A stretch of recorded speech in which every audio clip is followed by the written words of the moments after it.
बहन भाइयों को नमस्कार।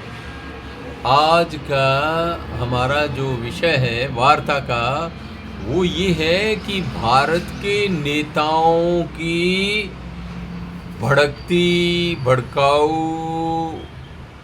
भड़कीली जुबान, तरह तरह की जुबान निकलने लगती है। देखो भाइयों, भारत के चिर युवा वापस आ गए हैं। कहाँ गए थे, कहाँ से आए पता नहीं।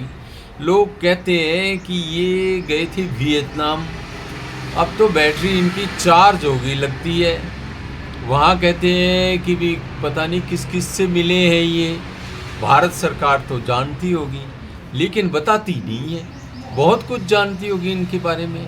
ये बार बार विदेश यात्राएं करते थे। पहले अमेरिका चले जाते थे, यूरोप में तो नहीं गए, अमेरिका साइड जाते होंगे कहीं न कहीं, तो इटली तो जाते ही थे। और अमेरिका में भाग भाग के जाते थे। वहाँ इनके गुरुजी बैठे हैं, गंगाराम सत्यनारायण बढ़ाई। अब पता नहीं वियतनाम में कौन गुरु ढूंढा है इन्होंने। बैटरी चार्ज करवा के आए हैं, कुछ शिक्षा दीक्षा लेके आए हैं, तो आते ही इन्होंने कुंभ पे टूट पड़े कि भाई कुंभ में बेरोजगारों का मिला था, रोजगार तो दिया नहीं। ओ भाई, कुंभ से एक लोगों को बहुत रोजगार मिला है जो काम करने वाले थे। बाकी वहाँ श्रद्धा से गए थे और जिनके पास दो पैसे थे वो ही गए थे। जो सबसे गरीब थे वो छोटे छोटे काम करके वहाँ काफ़ी पैसा कमा रहे थे और वो कोई बेरोजगारों का मेला नहीं था। भारतीय संस्कृति, सभ्यता और जो धर्म है, अध्यात्म है, उसको समझने का प्रयास करो। मान लिया आप अभी छोटे हैं, चिर युवा हैं आप, कि अब कितना टाइम मिलेगा, कितना टाइम चाहिए आपको सीखने के लिए। इधर आपकी मम्मी जी है राज्यसभा में, महात्मा गांधी मनरेगा पे लेक्चर देना चालू कर दिया, बजट कम कर दिया। तो भाई फर्जी लोगों को हटाएंगे तो बजट कम होगा ही ना। तो बजट पूरा कैसे मिलेगा? पहले भी 15 पैसे ही पहुंचते थे उनके पास। 85 पैसे जो है शायद फर्जीवाड़े में चले जाते होंगे, जो फर्जी नाम जुड़े हुए होंगे। तो राजीव गांधी जी तो सच बोलते थे, तो बाकी 85 पैसे कहाँ जाते थे? वो फर्जी लोगों के पास जाते होंगे, और तो कोई कारण नज़र नहीं आता।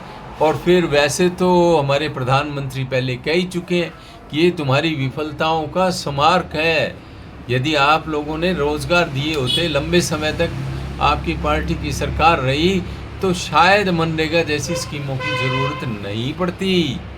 और फिर बजट तो मिल ही रहा है, स्कीम जारी है, कोई बंद थोड़ी हो गई है। फर्जी नाम हटेंगे तो बजट घटेगा, इसमें क्या दो राय है। इधर हमारे नेताओं का चरित्र और देखो। वक्फ जो संशोधन बिल है उसको लेकर के जी जंतर मंतर पे जादूगरी चालू कर दी इन्होंने, भीड़ भाड़ इकट्ठी कर ली। हालांकि उतनी भीड़ नहीं हुई जितनी ये क्लेम कर रहे थे।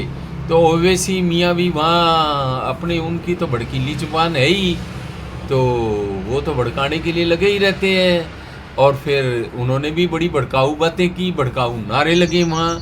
समाजवादी पार्टी के प्रतिनिधि जी वो भी, हम बड़े से बड़ा बलिदान दे देंगे। बड़ा सा बड़ा तो आत्म बलिदान होता है भाई।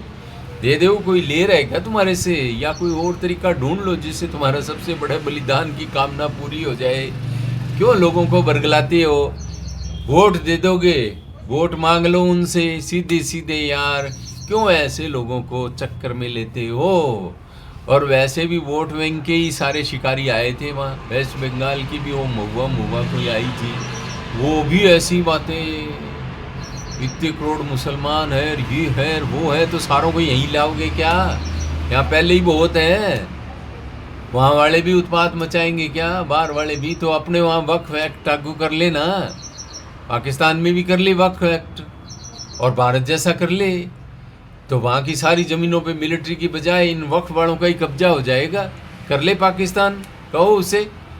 और जो अफ़गानिस्तान, इन सब में लागू करवाओ भारत जैसा वक्फ एक्ट।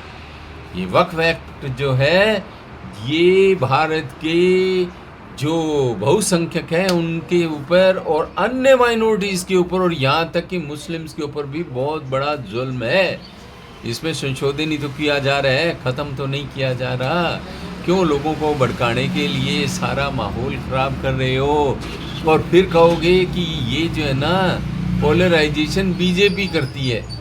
भाइयों, ये पोलराइजेशन, ये इस तरह के भड़काऊ विमान नहीं, वो ये जो बयान है, उकसाऊ बयान, ये बयान दे दे के पोलराइजेशन, तो ये जो विपक्षी पार्टियां हैं और वोट बैंक के शिकारी करते हैं, और नाम लग जाता है सत्ताधारी दल का।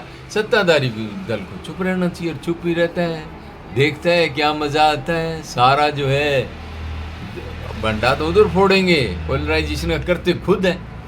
अरे भाई, सबको समान व्यवहार करो सबके साथ। वोट बैंक के लिए इतनी जान मत लुटाओ। यदि लुटाओगे तो ऑटोमेटिकली पोलराइजेशन होता चला जाएगा और आप अपने लिए खुद ही कब्र खोद लोगे। तो सभी बहन भाइयों को फिर निवेदन है कि पसंद आए तो लाइक, शेयर एंड सब्सक्राइब कर देना, ताकि अपनी बातचीतें चलती रहें। राष्ट्रीय, अंतर्राष्ट्रीय, देसी विदेशी मुद्दे उठते रहें। धन्यवाद।